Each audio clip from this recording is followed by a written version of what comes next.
안녕하세요. 눈뜨는 인생입니다. 오늘 소개할 책은 기분이 태도가 되지 않게. 저자는 레몬심리, 출판사는 웅진 싱크빅입니다.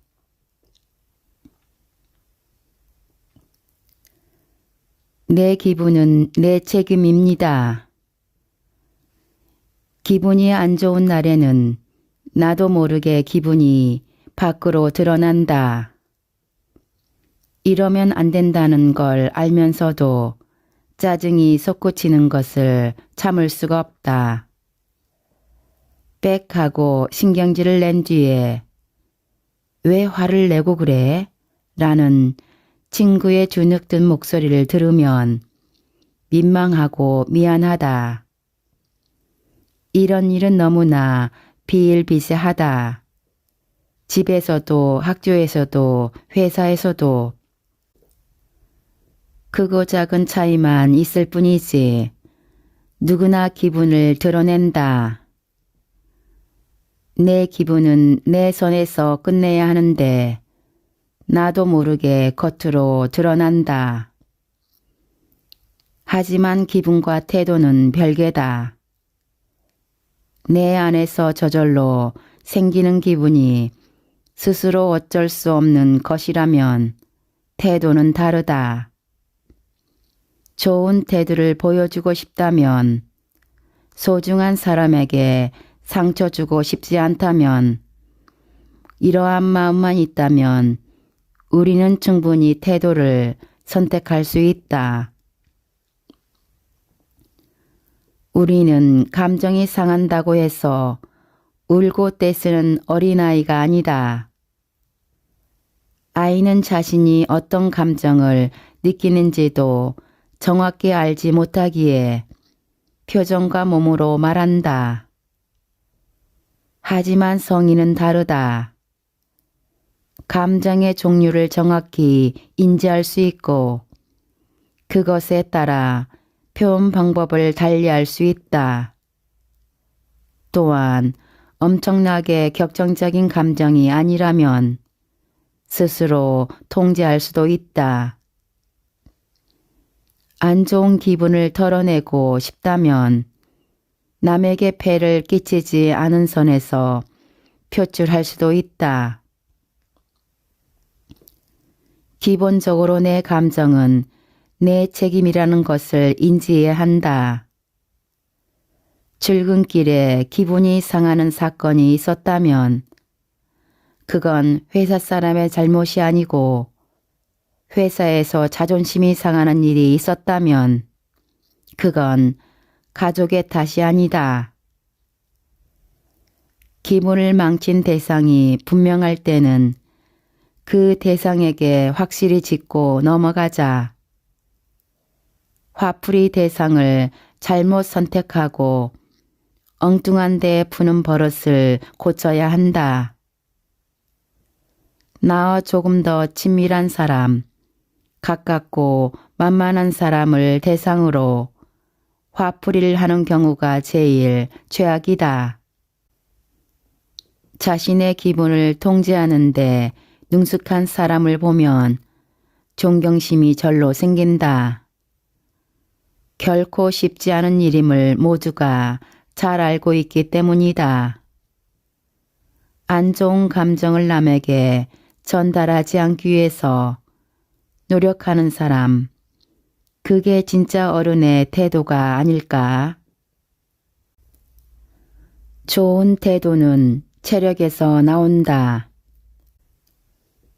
우리의 기분은 몸의 신호 하나하나에 반응한다. 섭취하는 음식과 수면의 질, 호르몬 변화와 컨디션은 너무도 중요하다. 하룻밤 잘 자고 일어나면 의욕이 넘치지만 저녁쯤 퇴근길에는 갑자기 인생에 회의감이 든다. 잠이 부족하면 하루 종일 아이처럼 까칠한 잠투정이를 해댄다. 다 큰 성인인데도 그렇다. 몸이 아프면 머리로는 그러면 안 되는 걸 알면서도 툴툴대고 신경질 내면서 주위 사람을 지치게 만든다. 신체적 고통에 모든 신경이 집중되면 다른 사람을 위한 배려는 감정 노동으로 느껴질 뿐이다. 뚜렷한 이유 없이 기분이 안 좋을 때면 자신에게 3가지 질문을 던져보자. 밥은 제대로 챙겨 먹었나? 요즘 잠은 제대로 잤나? 운동은 좀 하고 있나? 4개의 이 질문들을 던져보면 역시나 내 몸을 잘 돌보지 않고 있을 때가 많았다. 이럴 때마다 나는 속으로 안도했다. 도저히 이유를 알 수 없는 기분 변화가 정답이 모호한 논술 문제라면 몸 상태로 인한 기분 변화는 정답이 확실한 수학 문제 같았기 때문이다. 몸은 거짓말을 하지 않아서 운동을 하는 것만으로도 잠을 충분히 자는 것만으로도 기분이 한결 나아졌다. 어느 날은 괜히 신경질이 난다 싶었는데 초콜릿 하나를 먹었더니 바로 마음이 차분해졌다. 정신없이 일하느라 당이 떨어졌다고 외치는 몸의 신호를 놓치고 있었던 것이다. 물 한 잔으로 기분이 바로 나아진 적도 있다. 한 끼 식사도 우습게 여겨선 안 된다. 영양학자는 감정 기복 또한 음식과 관련이 있다고 말한다. 게을러진 정신 또한 체력으로 개선할 수 있다. 무엇이든 몸이 뒷받침되어야 도전하고 시도할 수 있다. 포기하고 싶은 마음이 들 때는 체력의 한계에 부딪히지 않았는지도 함께 살펴야 한다. 머릿속 모든 생각이 비관적으로 흐른다면 유산소 운동을 해보자. 긍정적인 마음의 힘이 다시 솟아오를 것이다. 몸과 마음을 함께 돌봐야 나에게도 남에게도 정성을 다할 수 있다. 한 가지 더, 배가 고프거나 피로가 누적되어 있을 때는 중요한 결정을 내리지 않는 것이 좋다. 색 안경을 쓴 채로 세상을 바라보기 때문에 이때의 판단은 믿을 만한 하지 않다. 며칠간 잠을 못 자서 정신이 또렷하지 않을 때는 무엇을 배우지도 말고 중요한 미팅이 있다면 미뤄라. 부정적인 의견으로 미팅을 망칠 수 있기 때문이다.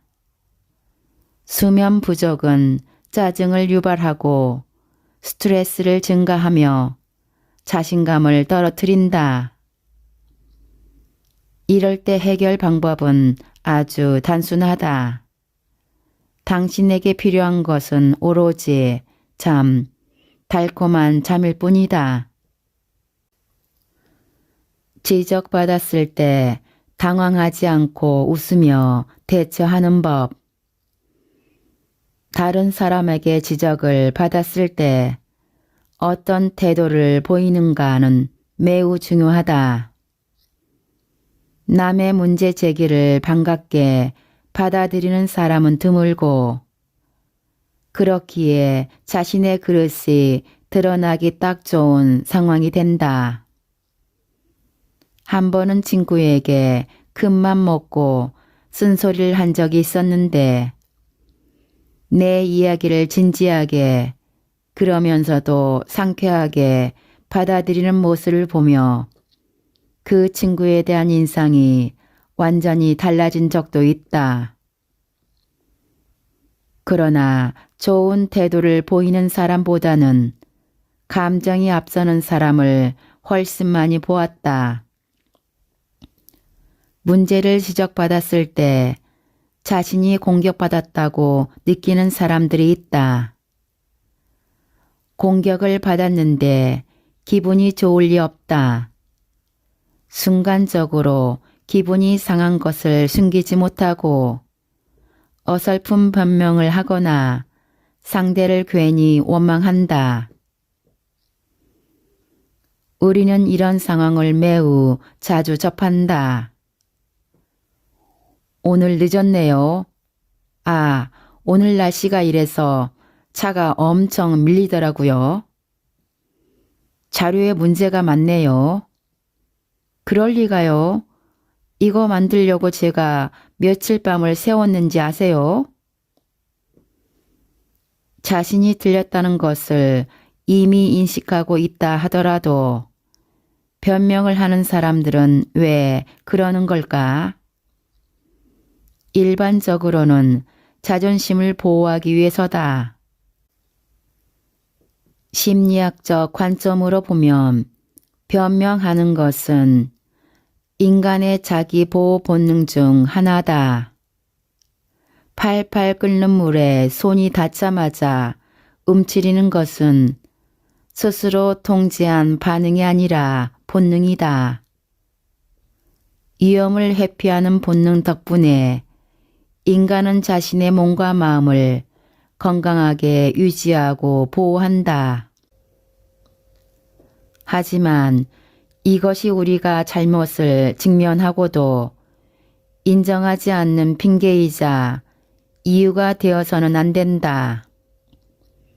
남의 지적을 보다 긍정적이고 건강하게 활용하지 못하면 겉으로는 강하지만 실제로는 연약하고 편협한 사람이 되기 쉽다. 자기 부정이 가져다 주는 잠깐의 위안에서 벗어나야 한다.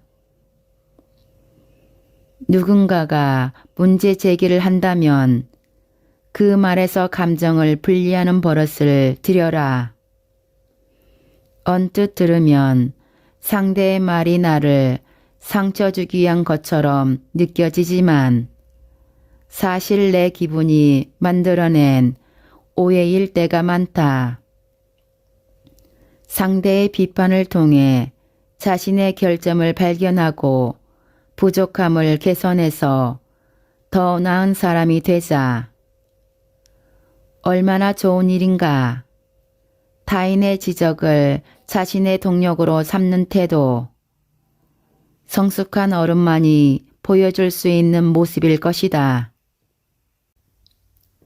사소한 불평이 하루를 망친다. 모두 속으로는 잘 알고 있을 것이다. 사사건건 불평을 한다고 해서 자신에게 이득이 될 일은 전혀 없다는 것을 말이다. 자신이 지금 얼마만큼 불만족스러운지를 밖으로 표현해봐야 상황은 전혀 나아지지 않는다.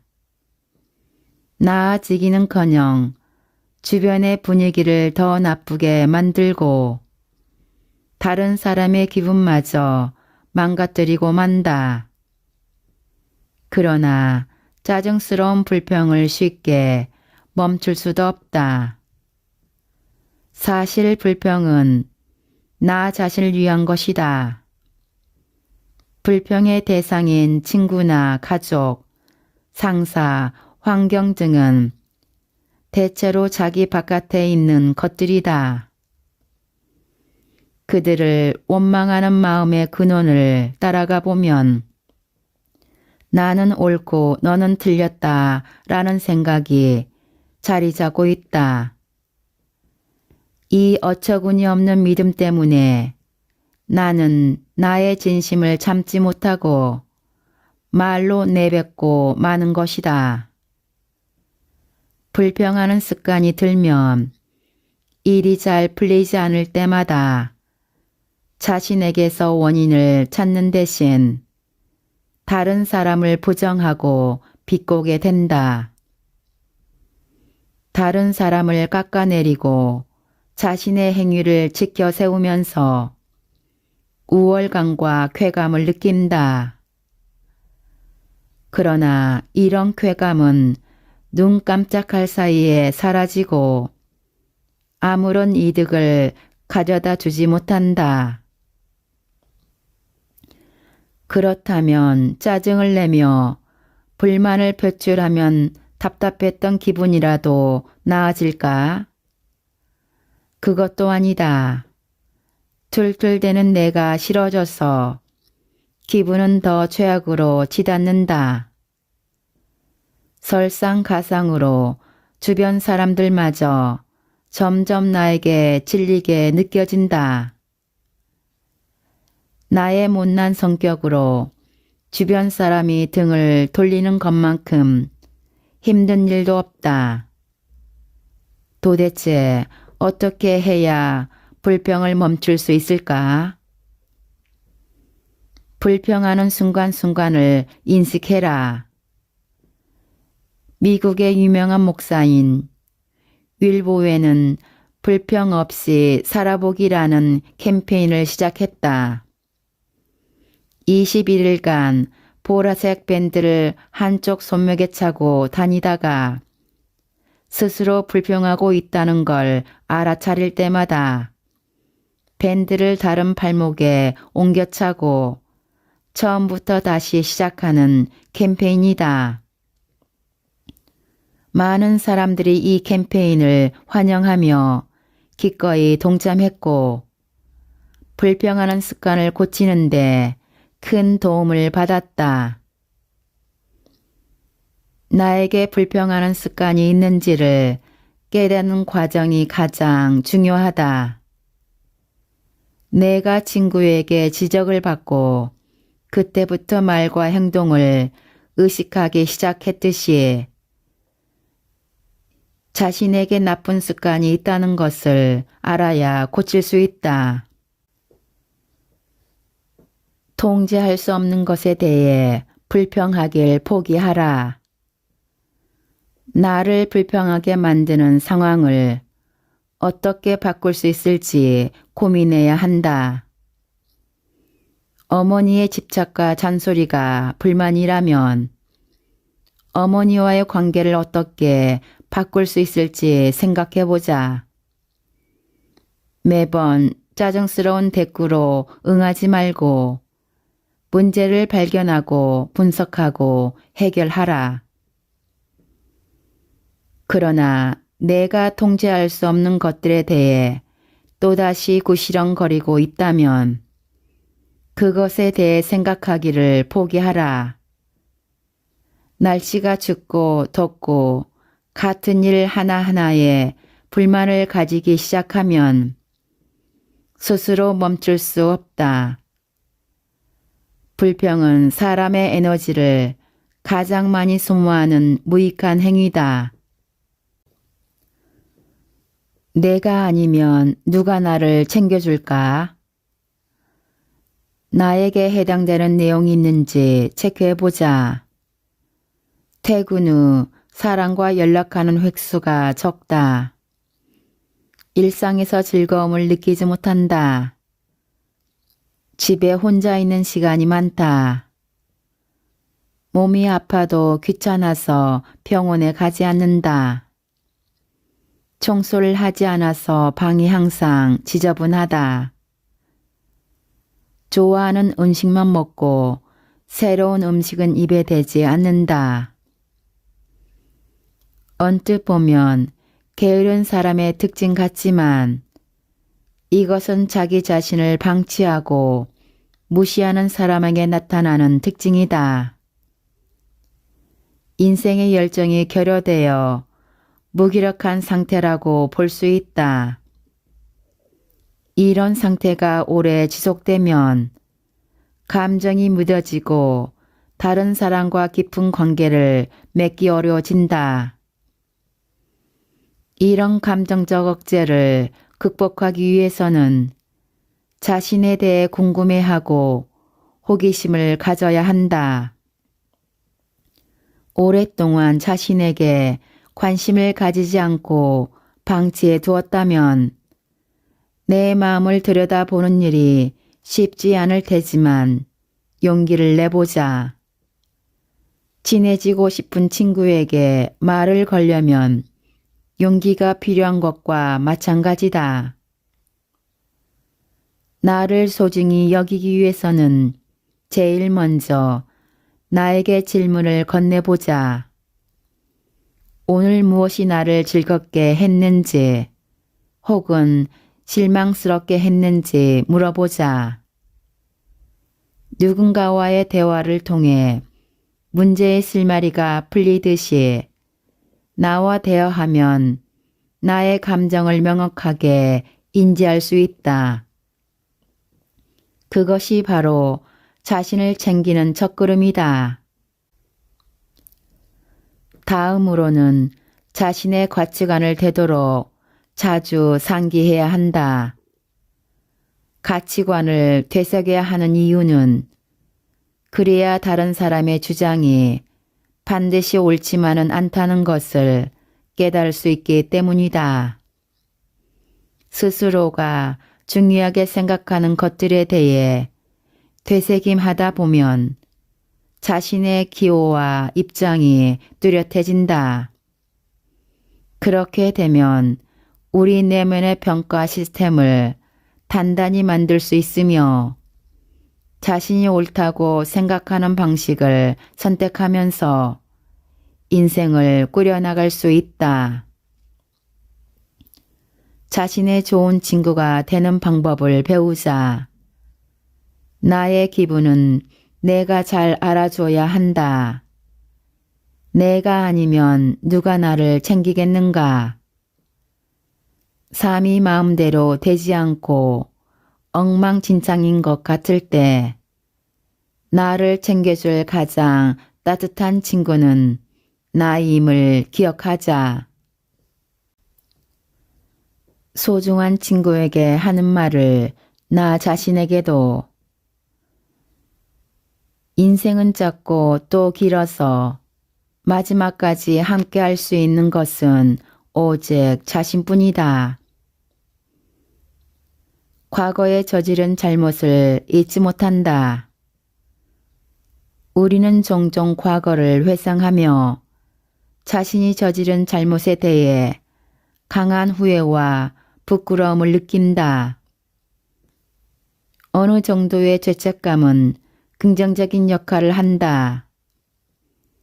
우리가 정확한 판단을 내릴 수 있도록 해서 더 좋은 사람이 될 수 있도록 돕는다.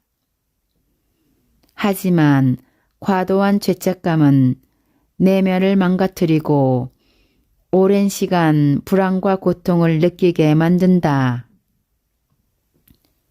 자신을 용서하는 일이 너무 힘들어서 오히려 다른 사람을 용서하는 것이 훨씬 쉽게 느껴질 정도다. 단점을 당당하게 받아들이지 못한다. 완벽주의자들은 자신과의 관계를 잘 다루지 못한다. 누구에게나 장점과 단점이 있다는 사실을 알고 있으면서도 자신의 단점을 태연하게 받아들이기를 몹시 어려워한다. 그들에게는 단점이 실패를 의미하고 좌절감을 안겨주기 때문이다. 그런 사람들에게 단점은 어느새 지뢰밭으로 변해서 자신을 포함한 그 어느 누구도 절대 밟아서는 안 된다. 밟는 즉시 펑 하고 터져 버릴 것이다. 자신의 욕구를 숨기며 자기 존재감을 낮춘다. 우리는 다른 사람을 귀찮게 하고 싶지 않아서 혹은 다른 사람의 소중한 시간을 뺏기 싫어서 나는 이게 필요해 또는 나를 도와줘 등의 말을 이런 말을 하는 것을 힘들어한다. 남을 배려하기 위한 의도였다고 하더라도 매번 자신의 욕구를 숨기다 버릇하면 그 누구도 당신이 무엇을 원하는지, 무엇에 관심이 있는지 기억하지 못할 것이다. 결국 당신을 무시하는 것에 익숙해질지도 모른다. 스스로를 하찮게 여기고 책망하는 사람은 삶의 아름다움을 알아채지 못한다. 남에게 늘 상냥하지만 정작 삶의 활력이 없는 사람에게 내면의 즐거움이 있을 리 없다. 자기 자신과 잘 지내는 사람이 행복한 일상을 사는 법이다. 자신을 좀 더 너그럽게 대한다면 진정한 즐거움을 더 많이 느낄 수 있을 것이다. 나의 불완전한 모습까지 받아들이자. 나의 필요를 남에게 적극적으로 어필하자. 나를 힘들게 하는 습관을 조금씩 줄여나가자. 지금까지 기분이 태도가 되지 않게에서 일부 요약 발췌하여 읽어드렸습니다. 눈뜨는 인생의 리뷰 한마디는 아래 댓글에 있습니다. 지난주에 즐겁게 완독했던 책들도 간단하게 한 줄로 요약하여 댓글에 남겼습니다. 구독과 좋아요 부탁드려요. 좋은 글과 책으로 보답하겠습니다. 우리 모두 함께 같이 성장해 갔으면 합니다. 좋은 하루 되세요. 감사합니다.